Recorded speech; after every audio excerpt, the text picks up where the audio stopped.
tentang normal distribution. Nah, eh,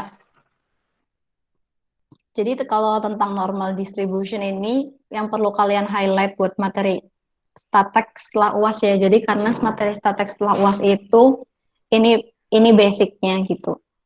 Jadi pokoknya harusnya apa ya? Make sure kalau kalian udah ngerti dulu nih tentang materi ini sebelum kalian nanti belajar buat persiapan UAS gitu. Nah, pertama kita bahas dulu normal distribution. Nah, normal distribution tuh apa sih? Normal distribution itu salah satu contoh apa ya? Continuous random variable distribution. Jadi kayak dia tuh salah satu contoh apa ya? Distribusi untuk variabel-variabel tapi dia tuh sifatnya continuous. Jadi continuous gitu ya. Ada yang continuous, ada yang discrete. Nah, sebelumnya sih harusnya sebelum materi ini tuh kalian belajar juga tentang uniform distribution. Terus juga kemarin kan kita sebelum UTS sudah belajar tentang apa ya? Yang discrete itu loh yang eh, lupa namanya apa. Yang binomial. Nah, binomial discrete yaitu binomial tuh termasuk yang discrete. Nah, sekarang kalau normal distribution itu masuknya ke yang continuous. Nah, dia itu terkenalnya bentuknya itu kayak bell, bell shaped. Ya, sebenarnya bingung juga ya, bell ini bell atau perut. Iya, jadi bentuknya tuh kayak kayak melendung gitu. Kayak melendung ya, melendung. Gini ya bentuknya. Oke. Nah, itu namanya bell shape distribution. Jadi, kalau bentuknya melendung kayak gitu, itu tuh distribusi kan menggambarkan kuantitas ya. Ya gak? Jadi, kita bisa bilang nih, datanya itu kebanyakan dia letaknya di tengah. Jadi, kebanyakan data itu nilainya di tengah-tengah normal distribution. Kayak semakin ke kanan dan semakin ke kiri, itu semakin sedikit data yang letaknya di situ. Gitu. Itu kalau buat normal distribution. Nah, kalau gitu kita bisa lihat kalau kita tahu ya distribusi datanya, semakin dia numpuk ke atas gitu kan. Kayak kemarin tuh kan kita bahas eh, distribusi kan ya sebelum UTS. Nah, misalnya nih ada distribusi apa nih ya yang titik-titik, aduh gue udah lupa semua namanya. Eh, nah, semakin titik-titiknya semakin tinggi itu distribusinya semakin banyak. Distribusinya apa ya namanya, data yang di situ semakin banyak. Nah, kalau normal distribution tuh dia kayak ya mirip, berarti data yang di sini tuh jumlahnya ada segini gitu sampai ke atas. Yang di sini besarnya lebih sedikit daripada yang di sini karena cuma segini doang, karena cuma yang di bagian kanan, kanan itu dia biasa disebut dengan right tail, yang kiri disebut dengan left tail, ekor kanan sama ekor kiri. Semakin ke kanan dia kan semakin, lihat nih, semakin kayak bisa dibilang semakin nggak ada gitu kan ya jumlah data yang letaknya di situ. Kayak makanya bentuk distribusinya tuh kalau kita zoom sebenarnya ya, ini kalau kita zoom lagi nih di bagian kiri terus kita zoom, itu tuh dia di sini tuh kayak asimtotik gitu. Jadi kayak dia tuh asimtotik ya. Asim, gimana sih nulisnya? Asimtotik. Nah, asimtotik tuh maksudnya adalah dia tuh nggak bertabrakan gitu. Jadi kayak tidak berpotongan sama sekali. Kalau berpotongan dalam matematika kan gini tuh konsepnya ya nggak? Kalau berpotongan gini nih gambar normal distributionnya gini. Nah, dia berpotongan gini. Oke, tapi di normal distribution tuh itu nggak terjadi. Yang terjadi adalah kalau ini kita lanjutin normal distributionnya, nah ini kita lanjutin sampai ke bawah, dia tuh nggak bakalan berpotongan sama sumbu X. Sumbu X sama sumbu yang di bawahnya itu. Jadi kayak dia berjalan seiringan gitu. Ibarat kata asimtotik tuh kayak kalian, biasanya sih kalau guru gue bilangnya gitu ya. eh, kalian sama kalian sama siapa, crush kalian tuh hubungannya asimtotik karena kalian nggak pernah bertemu di suatu titik gitu, kayak nggak pernah jodoh lah intinya. Nah, itu kayak gitu tuh asimtotik. Itu karakteristiknya. Terus kalau dia bentuknya bell shape dan simetrik kayak gini, artinya adalah apa? Titik tengah yang di tengah ini, titik tengah yang di tengah sini. Nah, yang di tengah sini, dia itu ngegambarin pertama karena dia datanya paling banyak ya, kayak datanya paling banyak nih, kayak yang di sini kan ini data yang paling banyak nih, berarti yang di tengah. Nah, yang itu kan data paling banyak. Nah, berarti kita bisa bilang ini adalah letak mode-nya atau modusnya. Oke, karena di tengah-tengah juga, berarti dia letak mediannya, kan?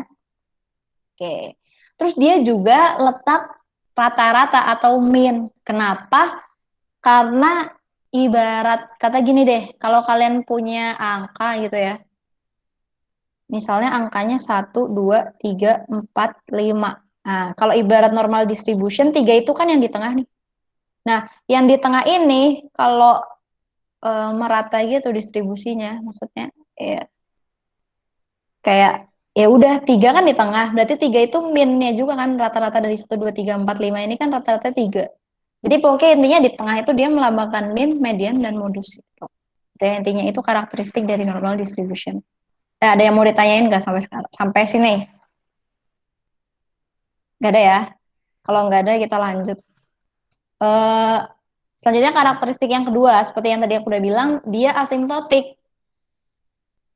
Nah, asimptotik tuh maksudnya gimana? Asimptotik tuh maksudnya eh, garis yang ini itu nanti di sana itu sampai dia mendekati nol.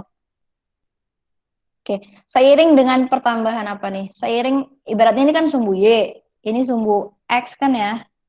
Ini X negatif, ini X yang positif.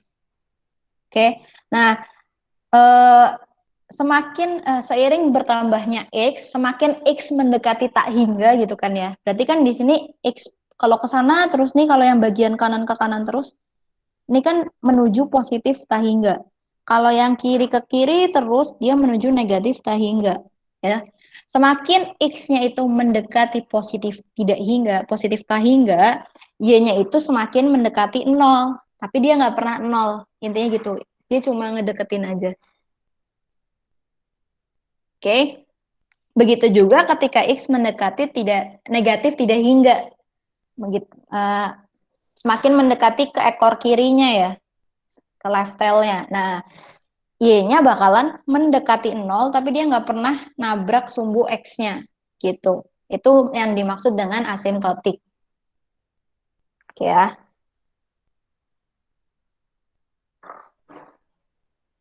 Nah, terus lanjut. Eh, Karakteristik yang ketiga adalah normal distribution itu bisa dibuat atau dideskripsikan dengan dua parameter. Parameter apa aja sih? Parameternya adalah population mean sama variance. Jadi population mean itu nentuin puncak normal distributionnya tuh ada di mana, ya. Kalau itu population mean.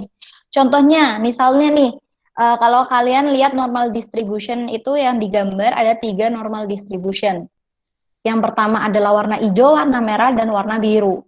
Ya, kalau kita bisa lihat di situ, puncaknya beda-beda ya kan. Puncak yang A di sini, ya puncak yang A di sini, puncak yang B yang merah itu di sini puncaknya, terus yang C puncaknya di sini.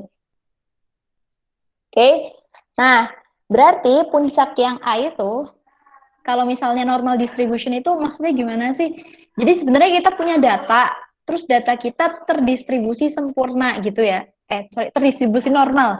Nah, kita punya data, data kita terdistribusi normal. Ternyata begitu kita bikin normal distribution ya, gambarnya itu kayak yang hijau. Nah, kalau gambarnya kayak yang hijau, berarti kita bisa bilang eh, population mean kita itu dia ada di sini, nilainya 8. Oke. Terus kalau ternyata normal distribution kita ada di B dan di C, berarti population mean-nya itu ada di 14. Oke. Nah, sekarang kalau kita lihat ya, ternyata mu atau population mean ya kan. Jadi kalau rata-rata itu kan ada rata-rata populasi sama ada rata-rata sampel. Kalau rata-rata populasi kita bisa sebut dia dengan mu, population mean. Kalau rata-rata sampel namanya ya apa ya? Mean aja. X bar, lambangnya X bar. Kalau kalau sampel rata-rata sampel min itu lambangnya X bar. Kalau yang di sini dia itu namanya population mean. Jadi keseluruhan populasi rata-ratanya ya mu gitu. Nah, kalau kita lihat di normal distribution untuk populasi B dan populasi C, kita bisa lihat kalau ternyata population mean atau mu-nya itu sama. Ya, kita bisa lihat mu-nya itu sama. Tapi beda apa nih? Beda ketinggian ya kan sama kayak kalau kita bisa lihat populasi B itu dia lebih terpusat di dekat min-nya atau di dekat 14. Jadi datanya itu ya sebagian besar terdistribusi di tengah-tengah gitu. Atau yang itu yang population B. Kalau population C kita bisa bilang datanya itu cenderung lebih menyebar daripada populasi yang B karena dia yang di tengah itu lebih sedikit. Yang di tengah tuh cuma segini doang nih populasinya. Cuma dari sini ke sini. Sedangkan kalau yang di populasi B data yang terletak di main itu besarnya segini.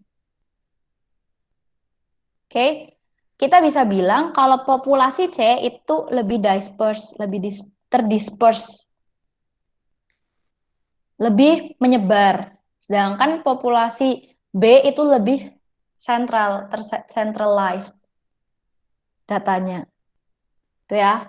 Nah, berarti kita bisa bilang tadi kan ternyata yang kita dapat adalah eh, rata-rata yang B itu sama dengan rata-rata yang C, ya kan? Terus, tapi yang membedakan mereka berdua adalah eh, apa tuh namanya? Distribusi datanya itu nggak sama antara B sama C. Walaupun rata-ratanya sama nih, walaupun rata-rata yang ini sama, tapi apa tuh namanya? Distribusi datanya tuh nggak sama. Nah, kemarin kan kita udah belajar distribusi data itu bisa dilihat pakai standar deviasi atau bisa juga dilihat dari varians. Ya, semakin menyebar berarti variansnya semakin besar, gitu ya. Kalau semakin tercentralized berarti variansnya makin kecil. Istilahnya datanya makin bervariasi, gitu. Makin bervariasi sama makin nggak bervariasi. Nah, berarti kita bisa dapat kesimpulan juga kalau varians dari B sama C itu nggak sama. Nah, kita lihatnya di sini nih. Ya. Terus kita lihat fenomena yang kedua adalah, lihat deh, kalau bentuk bell atau bentuk distribusi normal populasi A sama populasi B itu sama. Kayak dia tuh menyebarnya sama gitu. Tapi population mean-nya beda. Makanya di sini kita bisa nulis population mean yang A sama yang B itu nggak sama. Tapi standar deviasi mereka sama. Atau varians mereka tuh sama.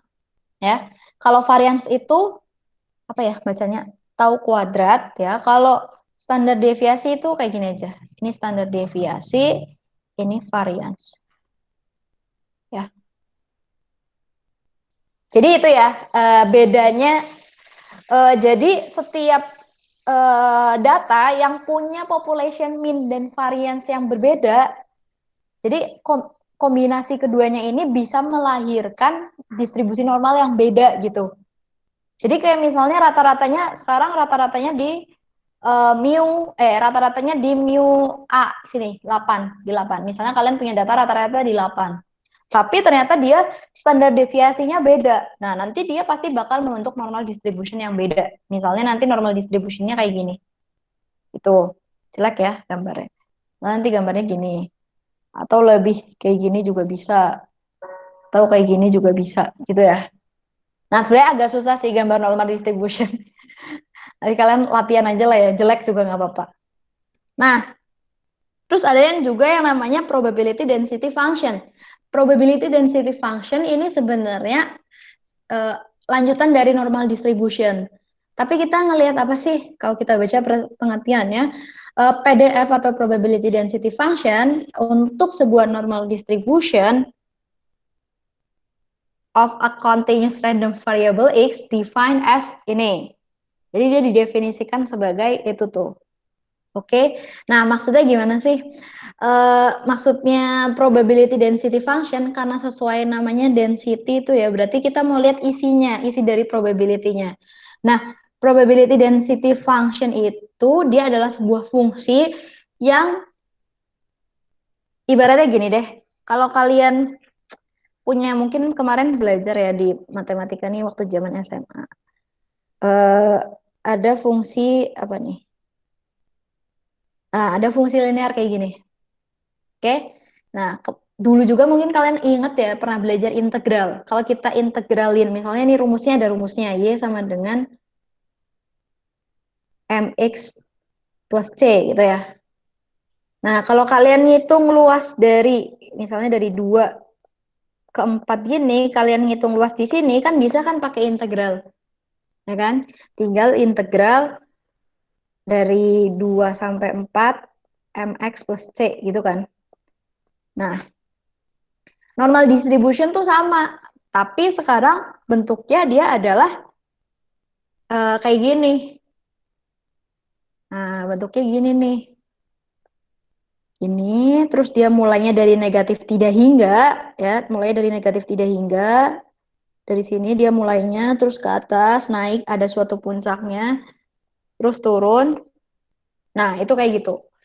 Nah, probability density function itu kita mau ngeliat berapa sih luas area yang ada di dalam normal distribution kita. Jadi, berapa sih luas dalamnya gitu. Intinya cuma itu. Nah, luas dalam normal distribution itu bisa kita anggap sebagai probability. Jadi nanti kita bisa ngitung berapa sih misalnya kita punya populasi. Rata-rata populasinya dikasih tahu. Misalnya 50.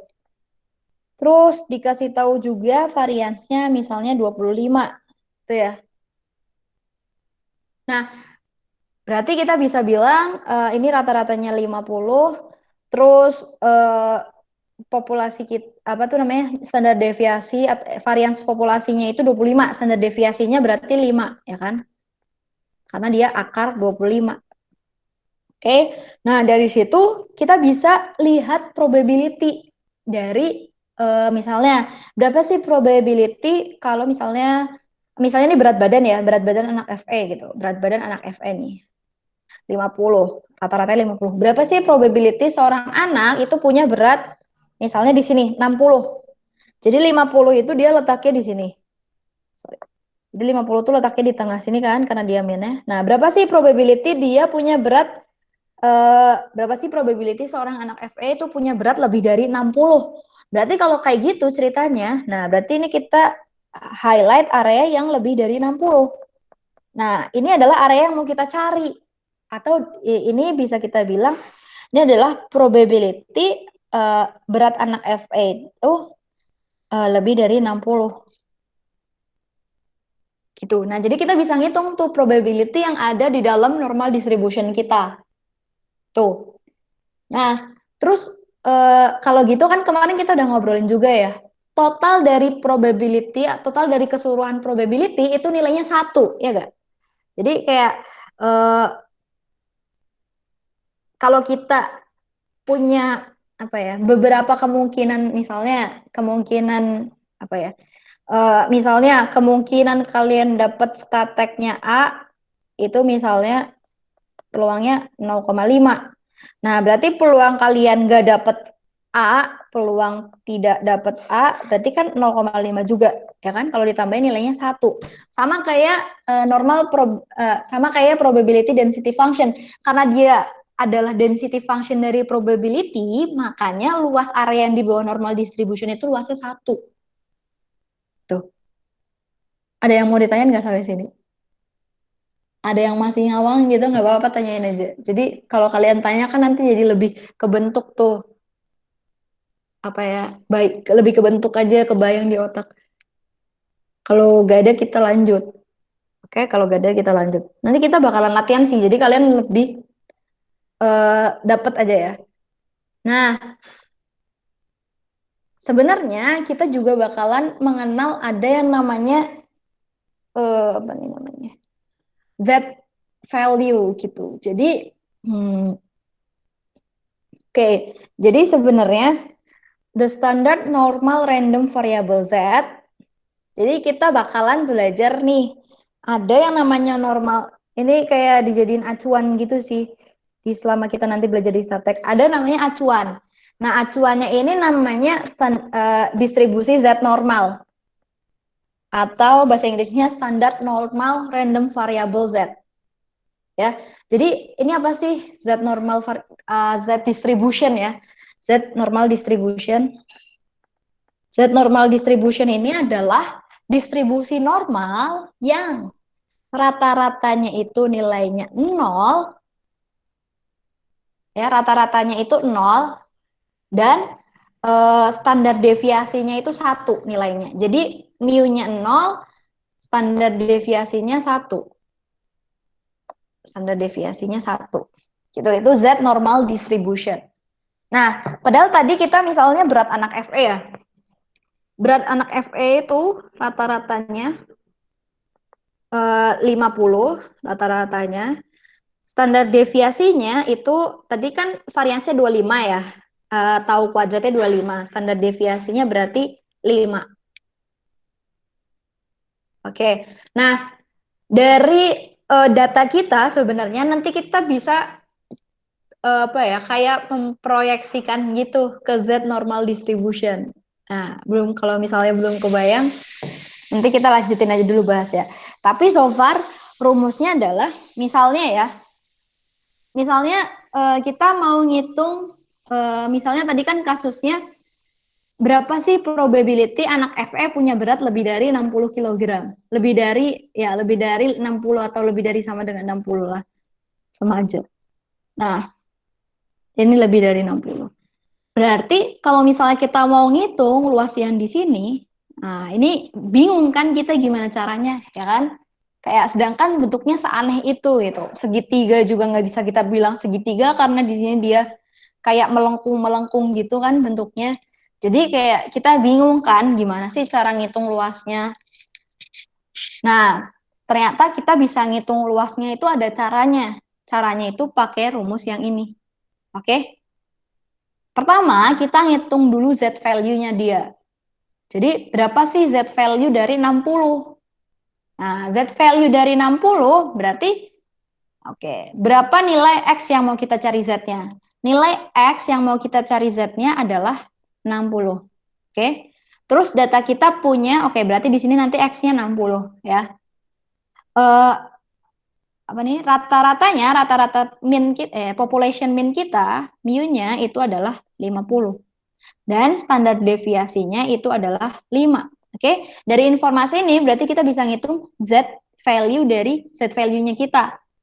Jadi kayak ibaratnya kita tuh mau ngaca, ini 60 kalau kita bawa ke Z distribution yang asli, ini tuh nilainya berapa sih di sini? Kayak di sini kan pasti ada nilainya nih. Kalau di sini biasanya ada plus 1, ini ada minus 1. Jadi kalau misalnya plus 1 dan minus 1 tuh letaknya di kanan dan di kiri. Kalau plus 1 itu letaknya di kanan, minus 1 tuh nilainya di kiri. Nah, ini ada nanti di sini ada plus 2 gitu. Nanti di sini juga ada minus 2. Terus sampai seterusnya plus 3, plus 4.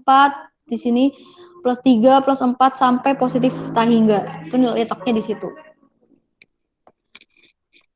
Oke. Nah, ini aku hapus biar lebih rapi aja. Oke.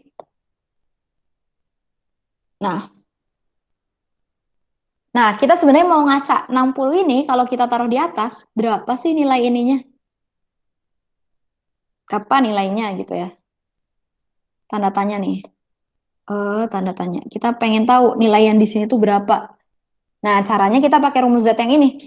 Z value atau nilai eh, 60 kalau kita tarik ke apa ya? Kayak kita bikin apa ya? Kita analogiin aja gitu. Jadi X-nya itu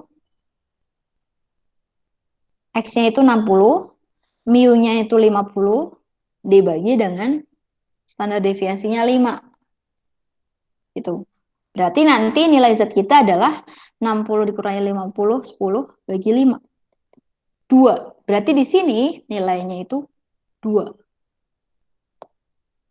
Jadi kayak kita tuh bisa ibaratnya gimana ya? Ibarat kata tuh kayak kalau misalnya kita mainan di Microsoft Word atau Office terus kita bikin apa nih? Kalau kita bikin normal distribution itu lagi di resize. Tapi di resize-nya tuh beda ketinggian sama beda lebarnya aja gitu. Jadi Itu sih buat apa namanya. Jadi kita bisa memproyeksiin data kita. Jadi kita asumsiin kalau data kita normal distribution, terus kita bisa ngaca data kita itu bisa di apa ya, direfleksikan lewat Z normal distribution yang dijadikan acuan gitu. Gitu ya. Nah, kalau kita mau cari eh, kalau kita mau cari kalau kita mau cari nilai X-nya, misalnya yang dikasih tahu yang given itu nilai population mean, nilai Z apa ya Z, nilai Z-nya sama standar deviasinya. Nah, berarti kita bisa cari nilai X. Sebenarnya kalian nginget-ngingetnya yang ini aja. Jadi ketika kalian udah yang inget yang ini, kan ini tinggal pindah ke kanan, pindah ke kiri, jadi Z kali tau sama dengan X minus mu. Berarti kalau X ya udah tinggal mu-nya kita pindah ke kanan kan. X sama dengan mu tambah Z tau. Gitu. Itu ya. Oke.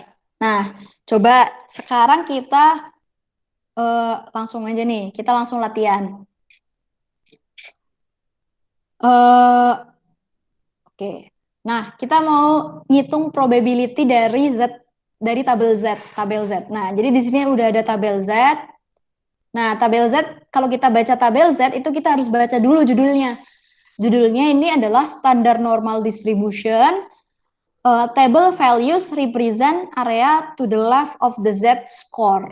Ya, jadi kalau kalian baca nih tabel value, isi di tabel ini itu merepresent area di kirinya Z-score kita. Jadi misalnya kita punya normal distribution, Z-score kita adalah 0, ya misalnya kita udah dapat nih nilai Z-score kita yang tadi kita hitung pakai rumus itu, ternyata 0 nilainya. Nah, kita mau cari luas area di sini. Berapa nilainya kita bisa cari pakai tabel ini. Oke, gimana caranya? Caranya adalah kita lihat digit pertama dan kedua. Jadi contoh ya, misal kita kepo berapa sih nilai dari ini kan 0 ya tadi. Sekarang aku kecilin deh. Misalnya aku pengen tahu berapa sih nilai probability kalau misalnya ini nilainya negatif 3,93. Ya, ternyata kita dapat Z value kita itu negatif 3,93. Nah, kita cari ya nilainya itu berapa adalah dengan cara gini. Negatif 3,93 depannya itu kan negatif 3,9. Ya kan? Nah, kita cari di Z yang uh, apa nih? Kolom atau baris ya? Pokoknya yang di sinilah, yang di sini kita cari. Depannya itu kan berarti negatif 3,9. Berarti kita fokus ke kolom ini. Gimana sih? Kita fokus ke bagian yang ini, baris pertama. Kita lihat ke baris pertama. Nah, kita kan nyarinya yang negatif 3,93. Berarti angka setelah 9 itu adalah 3. Berarti kita cari di kolom yang ini, terus bawahnya adalah yang ini. Ya, berarti tabrakannya itu dia di sini, kayak pertemuannya tuh di sini. Jadi nilai probability kita yang bagian dalam itu luasnya adalah ya, luas yang di bagian dalam itu adalah 0,0004. Nah, 0,4 ini nanti biasanya kita nulisnya gini.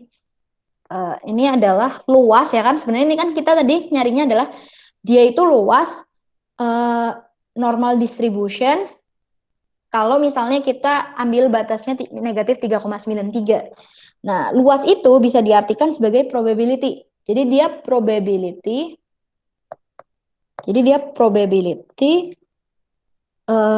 X kita, probability dari Z kita nilainya itu kurang dari negatif 3,93. Kurang dari atau kurang dari sama dengan. Itu bisa dua-duanya ya. Jadi kalau di normal distribution itu apa ya? Mau kurang dari sama dengan itu kurang berpengaruh. Kenapa? Karena apa ya? Ya batasnya nggak jelas aja gitu. Kayak beda kalau kalian bahas diskrit. Kalau bahas diskrit kan dia bentuknya patah-patah gini kan. Kayak kalau ini kan kayak bentuknya lebih smooth, lebih continuous. Maka sama aja antara kurang dari sama kurang dari sama dengan gitu. Oke. Nah, itu sih contohnya. Contoh lagi misalnya coba ya aku bikin nih, nanti kalian hitung ya luasnya berapa. Misalnya, berapa sih luas kalau misalnya aku punya di sini, misalnya Z-score aku itu 1,96. Kira-kira berapa sih luas yang di kanan? Ada yang bisa jawab?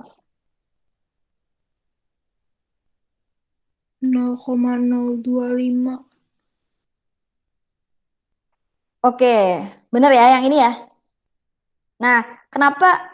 Jadi sebenarnya walaupun tabel Z kita itu nge-represent area di sebelah kanan, nah, tapi kan tadi kita belajar lagi ya, tabel Z atau normal distribution dia itu bentuknya simetrik. Jadi yang di kiri itu sama dengan yang di kanan. Jadi ini gambarnya agak jelek sih ya.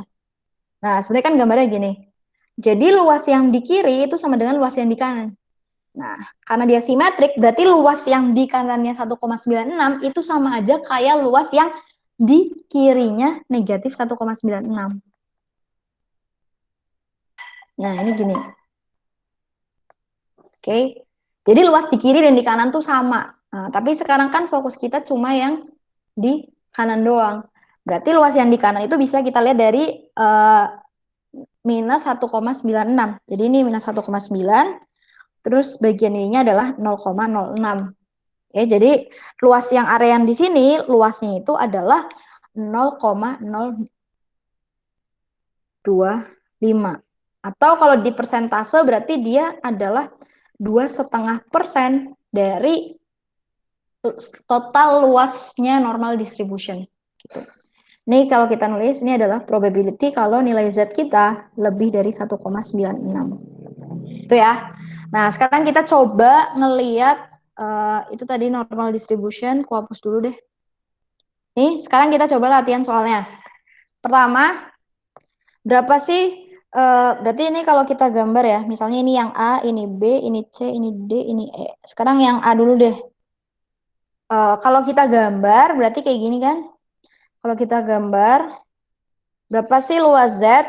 Berapa sih probability dari Z kurang dari 0? Berarti kan angkanya 0 tuh. Kalau kurang dari 0, berarti dia areanya di yang kiri. Oke? Nah, kita mau hitung nih luasnya berapa. Sebenarnya kalau ini nggak usah lihat tabel ya. Karena kita tahu normal distribution kita itu simetrik, kiri sama dengan kanan. Pertama dia simetrik, terus kalau kita kan udah belajar kalau total luas dari normal distribution itu 1. Nah, kalau bagian kiri doang berarti kan separohnya dari normal distribution kita. Nah, kan berarti separoh dari 1. Jadi luasnya ya separoh atau setengah gitu. Jadi ini luasnya setengah. Yang di kiri setengah, yang di kanan juga setengah gitu. Jadi nanti kalau yang ditanya adalah probability Z lebih dari sama dengan 0, dia nilainya juga setengah gitu. Nah, sekarang coba yang B. Yang B ini ya karena kita coba yang B. Yang B ini kita disuruh ngitung probability dari Z lebih dari 0. Berapa sih nilai kalau Z-nya itu lebih dari 0? Berarti ini 0 kan di sini. Lebih dari 0 berarti areanya yang kita ini nih, yang kuarsir ya kan. Lebih dari 0 tuh areanya segitu tuh yang di kanan. Oke, karena ini bagian kanan ya, berarti setengah di kiri dan setengah di kanan, berarti yang kanan ya setengah juga luasnya. Itu ya. Nah, sekarang coba yang C. Ini udah kita bisa lihat tabel nih. Kita bisa manfaatin tabelnya. Yang C kita disuruh ngitung probability dari berapa tuh? Biasanya sih kalau aku gambar normal distribution, yang tengah tuh selalu aku giniin dulu nih. Aku titik-titikin. Di sini 0. Gitu. Nanti yang kita cari baru kita gambar lagi. Nah, yang C itu kita disuruh ngitung berapa sih probability Z-score-nya kurang dari 1,8. Berarti kita cari dulu 1,8 itu di mana? 1,8 itu di sebelah karena dia positif ya kan, ini positif kan, tapi nggak ditulis. Karena dia positif, berarti dia di sebelah kanan. Dia di sebelah kanan. Di sini adalah ya, di sini nilainya 1,8. Oke, berapa sih luas Z-score kita lebih dari 1,8? Berarti kita ngitung luas dari area yang warna hijau ini. Nah, gimana cara ngitungnya? Kita lihat di Z tabel kita. Oke ya, di Z tabel kita ada nggak sih nanti dia angka yang 1,8? Nah, angka yang 1,8, coba. Tables value represents area to the left of Z-score. Jadi ini kan area di kirinya Z-score. Nah, kita mau ngelihat areanya di kanan Z-score ya. Sebenarnya kita bisa juga pakai, karena ini kan kanan dan kiri simetrik. Berarti kita bisa ngelihat yang di sini negatif 1,8 ya kan. Areanya kan sama kan. Nah, sebenarnya sama aja, kita bisa ngecek yang di situ. Berarti kita butuh angka 1,8, belakangnya adalah 0. Berarti probability-nya adalah, kelihatan nggak? Jadi kita butuh 1,8 bagian bawahnya, tapi bagian atasnya ini yang 0 depannya. Jadi nilai probability-nya adalah 0,03593. Oke, jadi probability Z kita itu nilainya kurang dari 1,8. Sorry, salah ya. Nah, sebenarnya ini belum yang disuruh di soal sih. Yang disuruh di soal, wait, gue kebalik nih ngejelasinnya. Oke, wait. Kalau yang luas yang di sini itu dia kan berarti luas dari atau probability Z-score-nya lebih dari 1,8, ya nggak? Sedangkan yang di soal yang ditanya itu adalah probability Z kurang dari 1,8. Berarti yang mau kita cari di soal itu luasnya adalah yang kuning ini. Selain apa nih? Berarti kita mau cari probability kurang dari 1,8. Berarti areanya yang ini. Yang kuning nih. Kelihatan nggak kuningnya? Kita mau cari area yang ini. Gimana cara carinya? Nah, kita kan udah tahu nih area yang di sebelah kanan. Begitu dipotong, kita udah tahu area yang bagian kanan. Berarti kita sebenarnya bisa cari area yang bagian kiri. Gimana caranya? Ya, caranya adalah kita ingat-ingat lagi kalau normal distribution itu kan luasnya 1. Berarti kita bisa nebak area yang kuning itu nilainya adalah 1 dikurangi area yang hijau gitu kan. 1 kurangi probability Z lebih dari 1,8. Artinya dia nilainya 1 dikurangi berapa nih tadi? 0,3593. 0,03593 dikurangi 0,03593. Nah, berapa nih hasilnya gitu kan? Kepo ya hasilnya berapa? Hasilnya berarti sekitar hasilnya sekitar 0,9964 something gitu kan.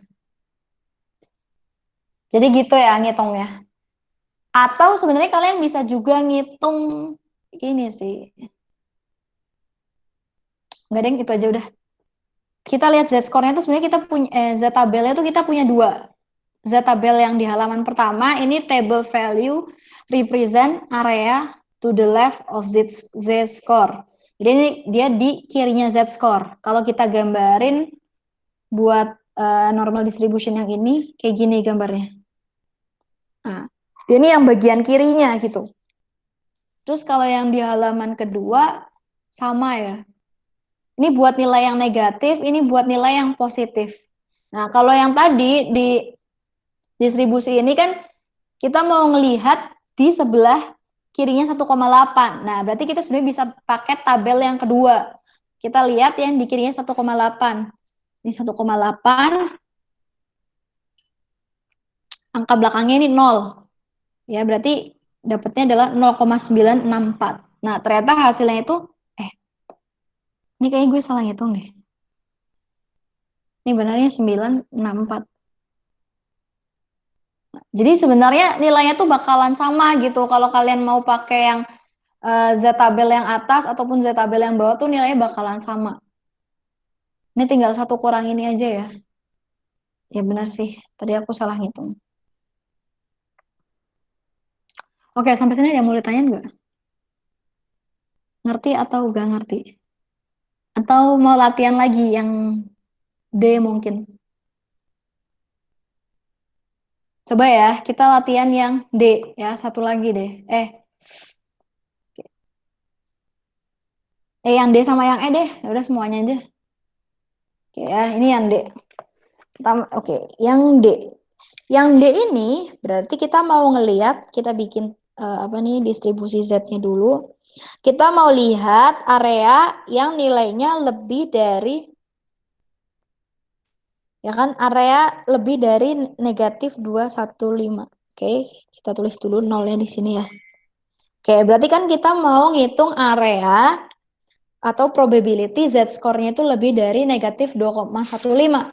Berarti kita ngitungnya itu area di sebelah kanan ini kan. Nah, oke.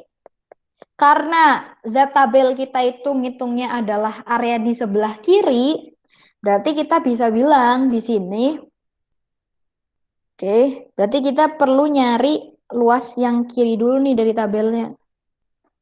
Berarti kita perlu nyari luas yang hitam dulu tuh. Kita perlu nyari luas probability Z kurang dari negatif 2,15. Karena ini yang ada di Z-tabel kita. Z-tabel kita cuma bisa ngelihat luas di kiri dari luas yang di kiri dari Z distribution, ya kan? Nilai Z-nya. Kita cuma bisa ngitung yang area hitam. Yang area yang kanan kita dapetnya dari mana? Area yang kanan kita dapetnya dari 1 dikurangi nanti nilai yang kita dapat dari yang ini. Gitu. Kok P-nya double?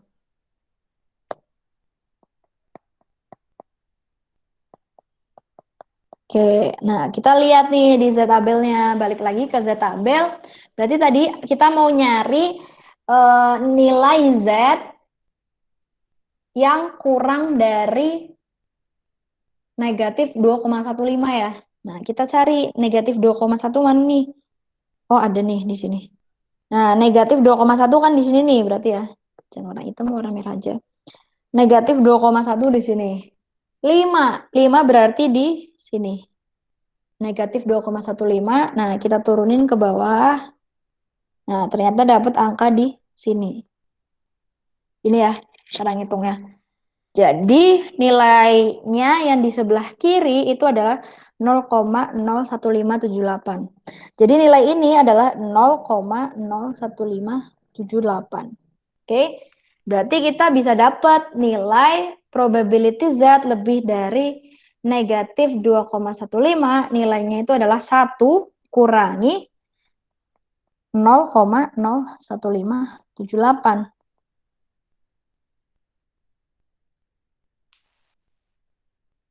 Oke, jadi hasilnya adalah 98, sorry, 0,98422. Jadi probability Z-score kita itu lebih dari negatif 2,15 itu adalah 0,98422. Oke. Nah, sekarang coba kita kerjain yang E. Oke ya. Ini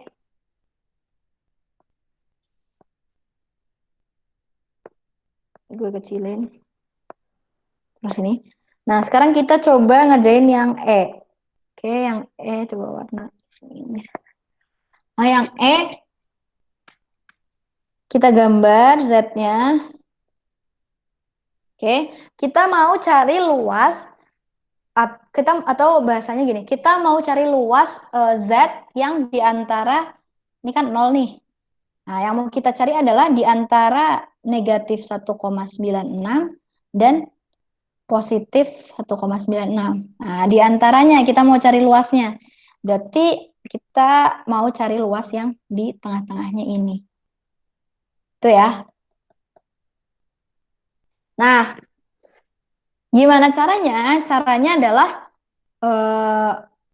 caranya berarti kita ngitung Gimana tuh? Caranya kita ngitung, kita perlu, karena tabel Z kita itu ngitungnya adalah probability yang di sebelah kiri, berarti kita perlu cari tahu dulu berapa sih probability di sebelah kiri sini, ya kan? Berarti nanti probability di sebelah kiri sini nanti kita, berarti pertama kita cari dulu nih ini, cari nilainya berapa. Nah, nanti berarti probability yang di sebelah kanan itu sama aja kayak probability yang di sebelah kiri, ya kan? Berarti yang ini nanti bakalan sama kayak luas yang di sebelah kiri. Ya, luas mereka ini nanti sama. Gimana ya cara gambarnya? Biar lebih ini aja sih. Nah, ini sama ini luasnya itu sama. Tahu probability-nya sama. Nah, berarti kalian tinggal cari luas yang di tengah-tengahnya kan? Berarti luas yang di tengah-tengahnya yang mau kita cari itu nilainya adalah 1 dikurangi. Misalnya kita anggap ini luasnya adalah X ya. Dan ini luasnya juga X kan karena dia nilainya sama. Berarti 1 dikurangi 2X. Kan? Nah, kita perlu cari nilai X-nya kan? Cari nilai X-nya kita lihat Z table. Kita mau lihat berapa sih luas yang di kirinya negatif 1,96. Ya, tadi kita sebenarnya udah dapet ya nilainya itu adalah negatif 1,96, negatif 1,9, ininya 6. Berarti 0,025. Berarti di sini itu X-nya 0,025. Berarti nanti nilainya adalah 1 kurangi 2 kali 0,025. Ini adalah 1 dikurangi 0,05. Hasilnya adalah 0,995. Jadi probability Z-score kita itu jatuh di antara negatif 1,96 sampai 1,96 itu probability-nya adalah 0,995 gitu. Oke. Nah, itu baru Z-table. Sekarang kalau misalnya kebalikannya, kalau misalnya sekarang probability-nya diketahui atau luas di dalamnya yang diketahui. Ya. Berarti kita bisa cari dong. Ini kita gambarin ya. Kita gambarin dulu sih. Kalau gue gitu sistemnya, kita gambarin dulu jadi kita lebih kebayang. Yang A, kalau yang A berarti kita gambar Z distribution ya. Yang A berarti berapa sih probability, misalnya nilai Z-nya belum dikasih tahu nih. Tapi nilai Z-nya itu misal Z-nya di sini ya, karena dia nilai agak gede. Berapa sih luas dari berapa sih probability kurang dari Z? Ya, berarti dia letaknya di sini nih. Nah, luasnya ini nilainya 0,99. Ya, karena Z tabel kita itu ngejelasin area yang di sebelah kiri, berarti pas banget kita bisa lihat Z tabel kita. Kita lihat yang di halaman kedua yang tadi. Berapa sih kalau luasnya 0,99 nilai Z-score-nya? Kita cari di dalam tabel ini mana sih yang angkanya 0,99? Kita cari, ada gak yang 0,99? Ini ya yang paling pas nih. Ini 0,9, sorry, yang atasnya.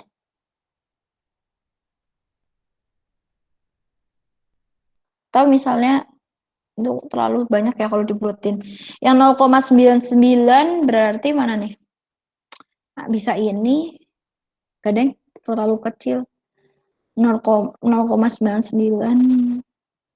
Berarti dia bisa ini, ya kan? Ya inilah yang paling dekat. 0,99 yang paling dekat ini. Berarti kita bisa bilang letak Z-score kita adalah 2,33 gitu. Atau kalian bisa pakai rata-rata. Jadi 0,99 itu kan letaknya di antara ini 0,989 sama 0,99010. Jadi di sini tuh letaknya.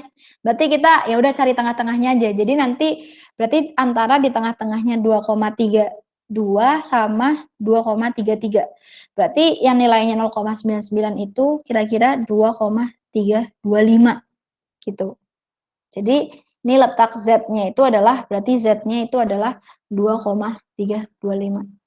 Gitu buat yang A. Ada yang mau ditanyain nggak sampai sini? Oke ya.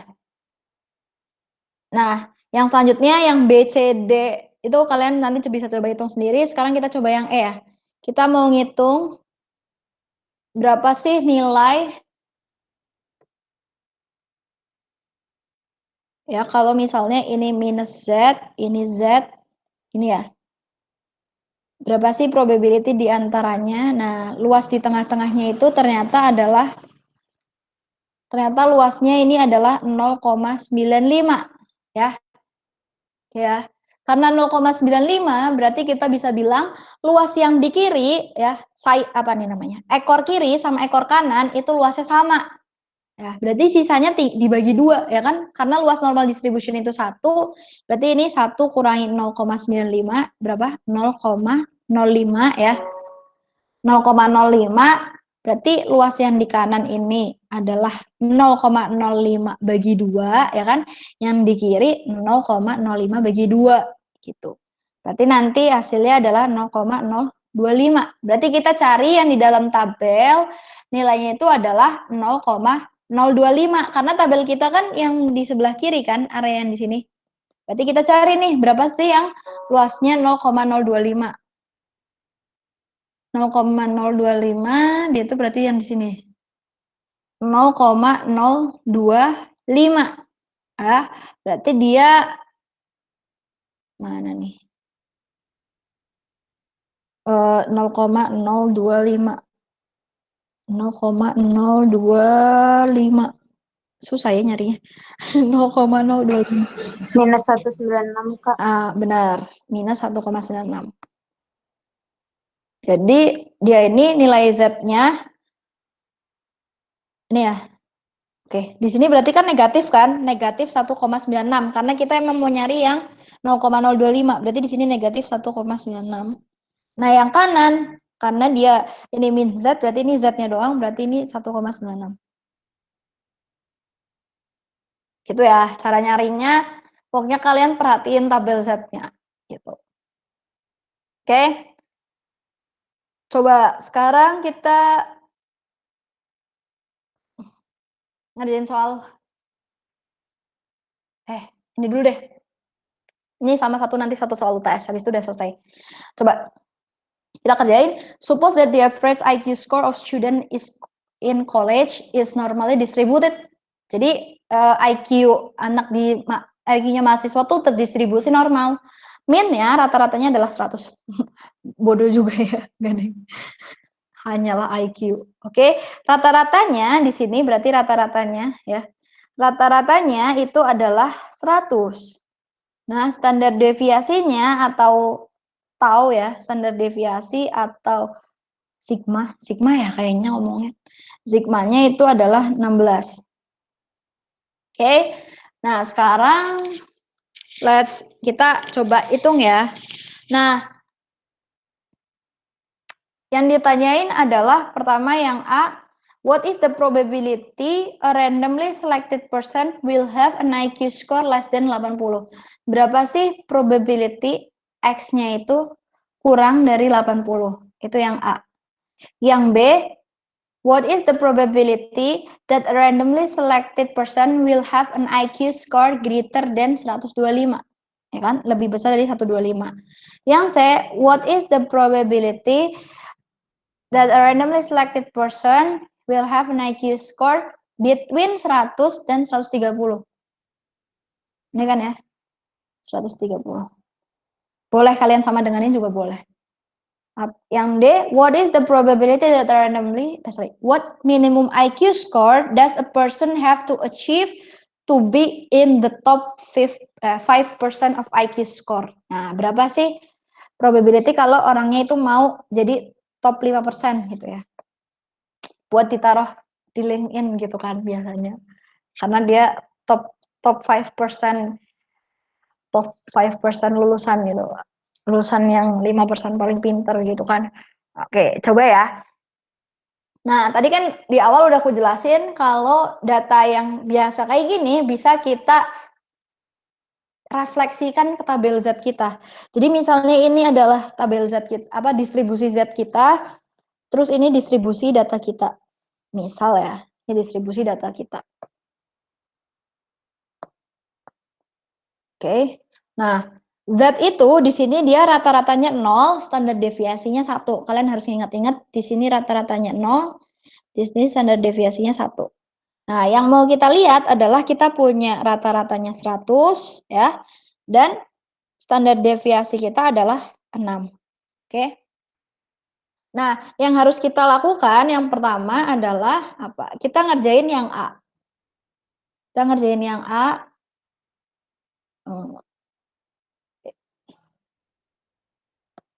Kita ngerjain yang A. Oke, kita kerjakan coba yang A. Nah, nilai X, dari X itu sebenarnya kita bisa misalnya ya. Ini kan rata-rata kita itu 100. Oke. Nah, kalau yang A, rata-rata kita itu 80. 80 itu di sebelah kirinya 100, ya kan? 80 itu di sini. Nah, ini 80 nih nilainya di sini. Yang mau kita cari adalah probability orang itu punya nilai atau apa nih, nilai IQ di bawah 80. Berarti yang kita arsir di bawah 80 itu berapa sih probability-nya? Nah, kita perlu cari refleksi 80 ini kalau kita naikin ke atas ke Z. Nilai Z-nya itu bakalan berapa sih kalau X-nya 80? Gitu ya ngomongnya. Nah, nilai Z-nya itu pakai rumus yang tadi. Z itu X kurangi mu dibagi standar deviasi. Ini rumusnya. Oke ya. Berarti Z kita nilainya berapa? Berarti Z kita nilainya adalah X kita adalah 80, mu kita 100 ya kan di data, standar deviasinya 6. Oke, berarti Z-nya adalah minus 20 bagi 6. Negatif 3,33. Sih ya. Berarti nilai Z kita, Maaf, itu 6 atau 16 ya?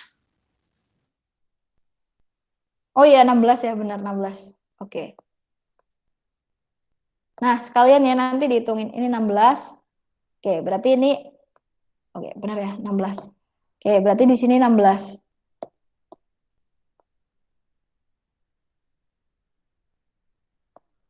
Oke, ini 16. Berarti berapa tuh? 20 bagi 16. 5 bagi, bagi 16. Negatif 1,25. Jadi kita nanti ngelihat di sini negatif 1,25. Jadi kita lihat dari tabel Z kita berapa sih luas area yang di kirinya negatif 1,25. Kita lihat nanti ke Z tabel berapa luas area di kirinya negatif 1,25. Ini 5 kan ya? Ini 5 nih. Di yang sini tuh 5. Nah, negatif 1,25 berarti nilainya adalah, probability-nya adalah 0,10565. Berarti probability Z kurang dari negatif 1,25 itu adalah, atau kalian nanti nulisnya gini nih di lembar jawab, probability X kurang dari 80 sama dengan probability Z kurang dari negatif 1,25 sama dengan 0, berapa nih tadi? 10,565. 10,565. Gitu ya. Jadi kalau misalnya datanya kayak gitu, kalau misalnya apa ya, datanya itu udah langsung dikasih tahu, kalian bisa cari refleksinya ke tabel Z. Terus kalau kalian udah nemu tabel Z-nya berapa, kalian bisa nemu probability-nya berapa. Gitu. Oke.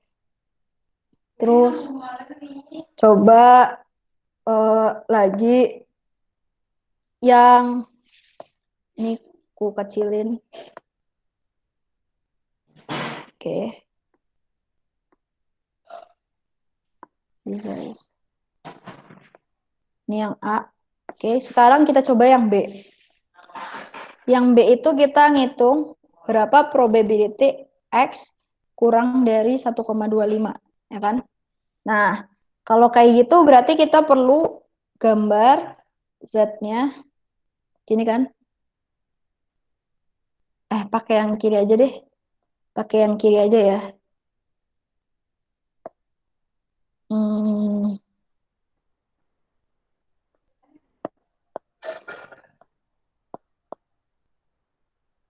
ya, kena semua lagi. Oke. Ah, oke. Sekarang ganti nih. Nilainya itu adalah berapa tuh? 125. 125 itu letaknya di sebelah kanannya 100 ya. Kita bisa bilang dia di sini. Berarti kita bisa refleksikan nih ke tabel Z berapa sih nilainya? Kan? Gimana cara nyari nilai Z-nya? Cara nyari nilai Z-nya adalah Z sama dengan X minus mu, ya tulis lagi rumusnya, bagi standar deviasi. Oke, berarti nilainya adalah 125 kurangi 100 bagi standar deviasinya 16. Berarti 25 bagi 16. Hasilnya adalah 1,5625. Berarti nilai Z di sini adalah 1,5625. Oke ya. Nah, yang kalian suruh cari nilai itu adalah yang di sebelah atau lebih dari 125 kan. Berarti areanya nih yang sebelah kanan yang mau dicari. Ini juga di sebelah kanan.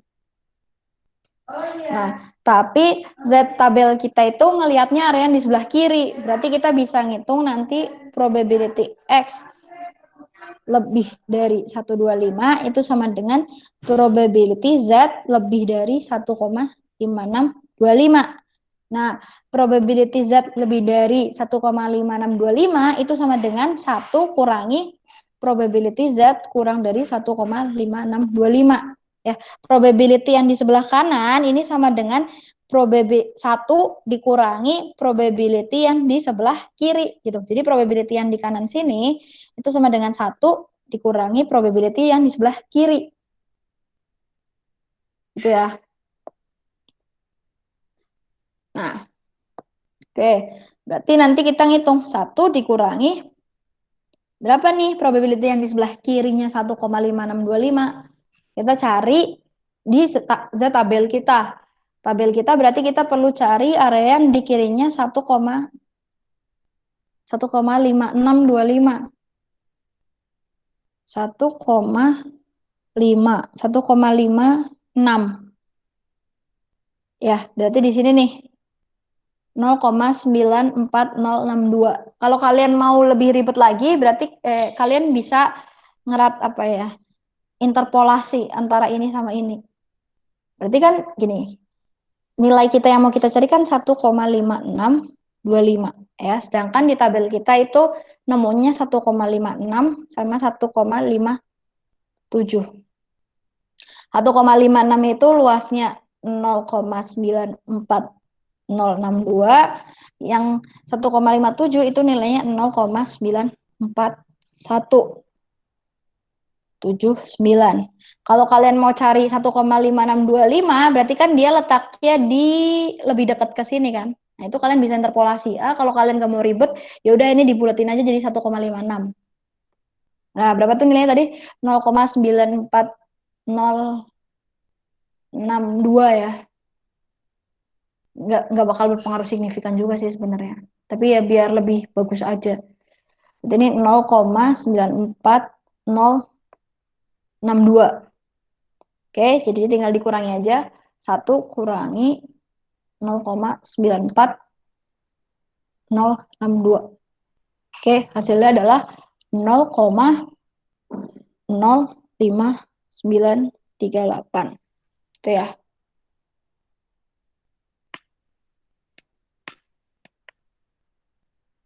Oke, wait, tunggu.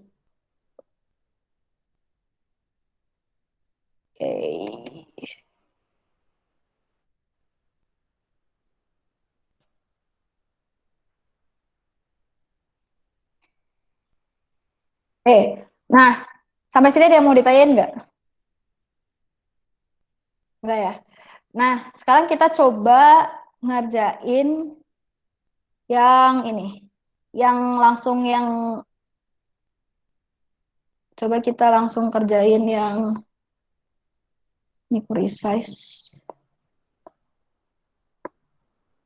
Oke, sekarang kita coba langsung ngerjain yang D. Yang D ini berapa sih probability? Wait, ini kok hapus dulu. Ribet ya ngajarin Z. Nggak deng. Ini sangat enak kalau ngejelasinnya di papan tulis gitu sih, terus jadi bisa gambar terus. Ada yang kenapa? Bete. Nah, ini nanti aku gambar aja gini. Oke. Nah, yang di D ini kita mau ngelihat berapa sih IQ score minimum kalau orang itu mau di 5% teratas ya. 5% teratas berarti dia letaknya di sini ya. Dan di sini tuh harus nilainya 5%. Kan berarti dia letaknya harus di sini nih. Nah, kita coba refleksikan ke tabel Z-nya. Berarti luas yang di sini harus 5%. Berapa sih? Nih, pertama berarti kita cari nilai Z-nya dulu berapa, terus nanti kita bisa tahu nilai X di sini berapa. Gitu. Kalau mau cari yang